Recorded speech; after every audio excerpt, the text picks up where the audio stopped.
बुजुर्गों, मेरे नौजवान साथियों, थारा बेटा हूँ, थारा खून हूँ, थारा अपना हूँ। ये जो इज्जत की पगड़ी सिर पे बांधी है और जो इतना बड़ा धनराशि दी है, इतनी बड़ी स्वागत किया है। भाई एक मिनट सुन जाओ, भाई एक मिनट सुन जाओ, लड्डू बाद में बात करो प्लीज। देखो बहुत गला खराब है, थोड़ी देर मैं अपने काका ताऊ को ये वचन देता हूँ, मेरे परिवार को वचन देता हूँ कि जीवन में कभी ऐसा काम नहीं करूंगा जो इज्जत की पगड़ी पे कभी कोई लांछन व दाग लगे। मेरी गर्दन कट सकते पर मेरे काका ताऊ को नीचे नहीं देखूंगा। और हमारे सारे साथी, सारे नेताओं का मैं माफ़ी भी मांगता हूं। कईयों ने बोलना था पर भी ज़्यादा है, पर मैं सबसे माफ़ी मांगता हूं। 2-3 बात मैं आपके बीच में कहना चाह रहा हूं। जैसे 10 साल का राज चौधरी भूपेंद्र सिंह हुड्डा जी का रहा, इससे पहले चाहे किसी का राज रहा, चाहे कांग्रेस पार्टी का राज रहा, चाहे ओम प्रकाश चौटाला जी का राज रहा, चाहे चौधरी बंसीलाल जी का राज रहा, चाहे चौधरी भजनलाल जी का राज रहा, चाहे किसी और का राज रहा। भाई ये रुक जाओ, तो देखो बड़ी दया, रुक जाओ। ये जो राज रहा, हमारे इलाके का किसी ने विकास नहीं करा, चाहे कांग्रेस पार्टी हो चाहे कोई हो, मैं इस बात के लिए शर्म की बात नहीं है। पर हमारा भला चौधरी भूपेंद्र सिंह हुड्डा जी ने 10 साल के राज में, आप सब ने पता है इस इलाके में पहले क्या था, और 10 साल में चौधरी भूपेंद्र सिंह हुड्डा और भाई दीपेंद्र जी ने क्या किया। और मैं इस बात से सहमत हूँ, सरपंच साहब का, भाई का, परमजीत का दर्द सही है। जो 10 साल में एक कुशासन चला बीजेपी का, जिन्होंने भाई से भाई को लड़ाने का काम किया, जिन्होंने इस हरियाणा का नाश करने का काम किया। ये बात करते थे, खेल और खिलाड़ी की बात करते थे, किसान की बात करते थे, नौजवान की बात करते थे, बहन बेटियों की बात करते थे। मैं आपसे पूछना चाहता हूँ, काका ताऊ बैठे, परिवार बैठा है, 10 साल में सबसे बड़ा किसान कौम इस देश की वो कौम है जो प्रत्येक व्यक्ति का पेट पालती है, प्रत्येक व्यक्ति का सम्मान जय जवान जय किसान के नाम से होता है, क्योंकि जवान किसान का बेटा होता है और किसान जवान का परिवार होता है। पर 1.25 साल तक हमारा किसान इस सीमा पर बैठा रहा, आपके सामने बैठा रहा, लाठियों से, आंसू गैस के गोलों से खूनम खून किया हर चीज की। सबसे बड़ा अपमान करने का जो काम किया, वो काम क्या था? कभी हमारे को खालिस्तानी कह रहे थे, कभी हमें पाकिस्तानी कह रहे थे, कभी कुछ कह रहे थे। हमारा अपमान करने का किसान कौम का काम अगर किसी ने किया तो बीजेपी के लोगों ने किया। उस समय ओम प्रकाश धनखड़ जी अध्यक्ष थे, पर एक शब्द किसान के बारे में कभी बोला हो तो बताओ? कुर्ते काट के फिरता था कि किसान की एमएसपी लागू कराऊंगा और डीजल पेट्रोल के रेट कम करूंगा, नौकरी दूंगा, और एक बात और कहा करता, बोला भाई सबका ब्याह भी कराऊंगा। ओम प्रकाश जी ने ब्याह तो छोटो किसी ने ना, एक नौकरी दी, और भाई नौकरी नहीं तो ब्याह नहीं, ये चीज़ें। उसके बाद आपने सबने देखा, काका था वो, ये बेटी बचाओ बेटी पढ़ाओ का नारा देते थे कि बेटियों को बचाएंगे, बेटियों को पढ़ाएंगे। आपने देखा, देश देख रहा था, जंतर मंतर पर हमारी बहन बेटियों को जूतों से रौंदा जा रहा था, घसीटा जा रहा था, और कितने बुरे तरीके से, कितना षड्यंत्र के तहत उस बेटी को अपमानित करने का काम किया। पर मैं एक शब्द फिर कह रहा हूँ, कांग्रेस का फिर ये बीजेपी का अध्यक्ष भी रहा और कांग्रेस का मुख्यमंत्री खट्टर था, खट्टर एक शब्द हमारी बहन बेटियों के बारे में नहीं बोल रहे। विकास की जब बात, एक दूसरा हमारे फतेहपुरी की बेटी थी, हमारी बड़ी बहादुर, हमारी लाडली बेटी थी, जो एक संदीप सिंह इनका मिनिस्टर था, आपने देखा था, उस बेटी को मारने तक की भी कोशिश की, उस बेटी को अपमानित करने की कोशिश की। उसको घर में जब वो किसी काम के लिए गई, उसके साथ गलत नज़र से देखने की हरकत करने की कोशिश की, पर हमारी बेटी और हमारी बहन, क्योंकि किसान का, मजदूर का और हमारा आपका खून थी, जिसने उसको सबक सिखाने का काम किया। उसके बाद उसको मारने का काम भी कोशिश की नेताओं ने किया। बीजेपी के ओम प्रकाश जी के, जो खाप की बात करते, ओम प्रकाश जी धनखड़ खाप से वो बेटी थी, वो मेरी भी बेटी थी, आपकी भी बेटी थी, पूरे देश की बेटी थी। ओम प्रकाश जी वहाँ पहुँच गए कि भाई फैसला कर लो, पर उस बेटी के बारे में एक शब्द ओम प्रकाश जी ने कभी कहा नहीं बताया। अब बात आती है, हमारे भाई यहाँ खड़े हैं, मैं आपको एक चीज़ का आश्वस्त करता हूँ, आज पूरा बामडोला की सरदारी, पूरे बादले हल्के की सरदारी को, जो हमारे युवा साथियों को जैसे आरटीओ ने परेशान किया, माइनिंग ने परेशान किया, बिजली के छापों ने परेशान किया, आपको वचन देता है आपका बेटा, आपका खून, 8 तारीख को रिजल्ट होगा, 10 को आपका बेटा, आपका भाई चौधरी भूपेंद्र सिंह हुड्डा इस प्रदेश का मुख्यमंत्री बनेगा। और सारे बटियाला ने भी मैसेज दे दियो, अगर माइनिंग वाले और आरटीओ अगर इस सीमा में दिखे तो उसको मेरे कान पकड़ना, आपको विश्वास करता हूं। जो इनको बिल्कुल फैसला, आरटीओ नाम की बीमारी, माइनिंग नाम की बीमारी, बिजली नाम के छापों की बीमारी इस बादली हल्के में फटकने नहीं दूंगा, ये तारा बेटा इस बात का वादा करता है।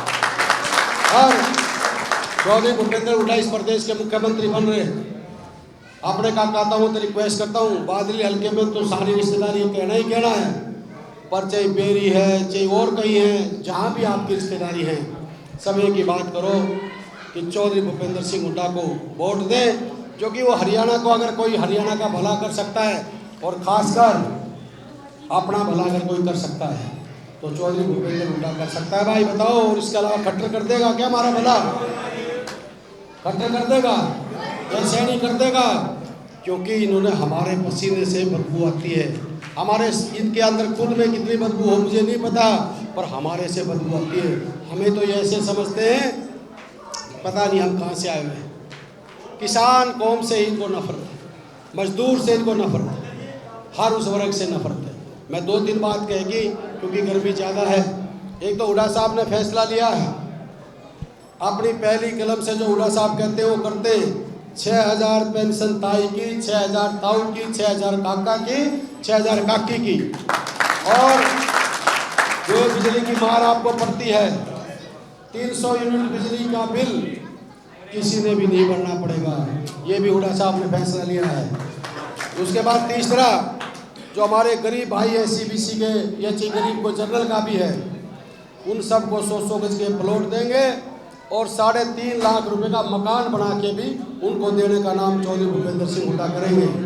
उसके बाद 1500 रुपये जो हमारी गृहिणी हैं उनके लिए एमएसपी किसान को लागू करने का वादा हुड्डा साहब ने किया है। दूसरा, जो हमारे बहन बेटी जो सिलेंडर का जो मार पड़ती है, 1500 रुपये 1200 रुपये का सिलेंडर लेती है, 500 रुपये में सिलेंडर, हुड्डा साहब ने घोषणा की है 500 रुपये में आपको सिलेंडर मिलेगा। एक और हमारे जो है सीबीसी के भाई हैं, जो भी हैं, उनको आप भी मैसेज दे दो, जिनके राशन कार्ड कट गए, उनने हुड्डा साहब ने घोषणा करी उन सब के राशन कार्ड दोबारा बढ़ेंगे। और एक बात और कह रहा था, ये लोगों का एक भ्रम था, चौधरी देवीलाल, हमारे ताऊ देवीलाल ने, जो इस देश के महान नेता थे, उन्होंने जब ये पेंशन 100 रुपये जब की थी, वो ना कोई जात देखी थी, ना कोई धर्म देखा था, ना कुछ अमीरी गरीबी देखी थी। मैंने विधानसभा में उठाया था मुद्दा, ये 60 साल के लोगों को, चाहे वो उसके पास ट्रैक्टर है, चाहे ज़मीन है, चाहे जायदाद है, चाहे कोई कुछ है, ये 6,000 पेंशन सबकी बनेगी, किसी की पेंशन नहीं कटेगी।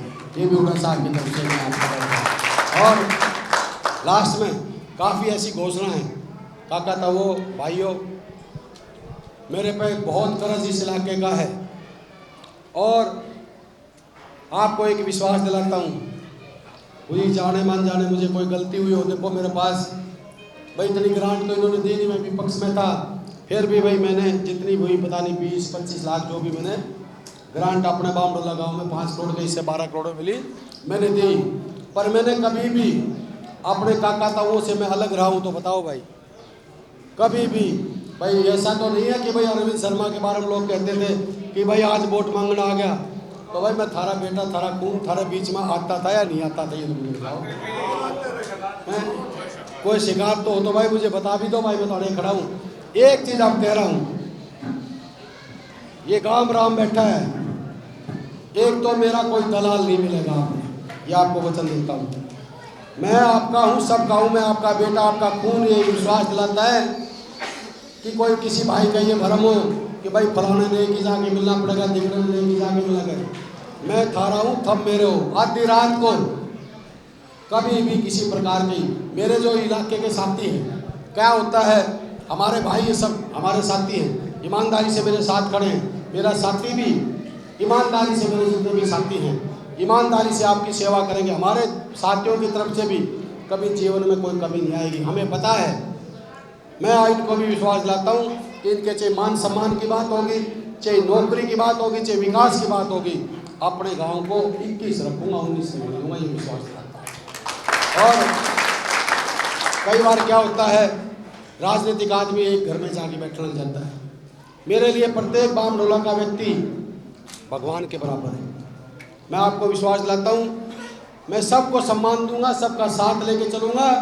और इस बादली हल्के से एक बात जरूर कह रहा हूँ, मेरा एक मकसद है और वो मकसद आप सब ने पता भी है, जिसके लिए मेरे को खूब ठेठ मिली। मैं चौधरी धीरपाल के टाइम में जो बादली थी, जो बादली हल्का था इधर के आसपास, आपको वचन देता हूँ, आपका बेटा आपका खून, मैं वही बादली देखना चाहता हूँ, वही बादली देखना चाहता हूँ। अमन चैन भाईचारा, अमन चैन भाईचारा देखना चाहता हूँ। और जो अपराधी बदमाशी और नशा जो हमारे यहाँ मक्कड़ जाल बना हुआ है, आपका आशीर्वाद रहा।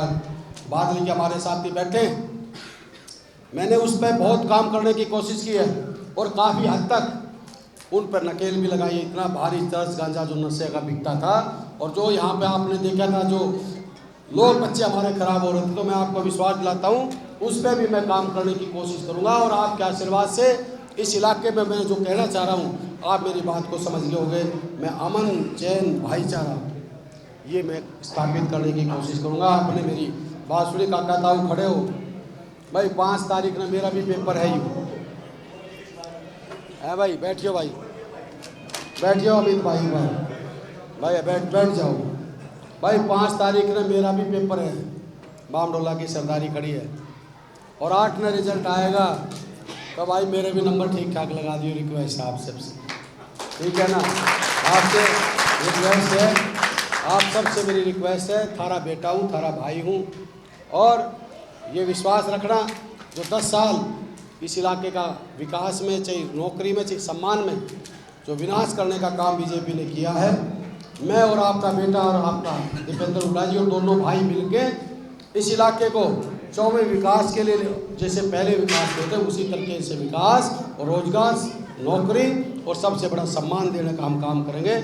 आपने मेरी बात सुनी, मैं पुनः अपने काका ताऊओं का, अपने भाइयों का, सबका बारंबार मैं धन्यवाद करता हूँ।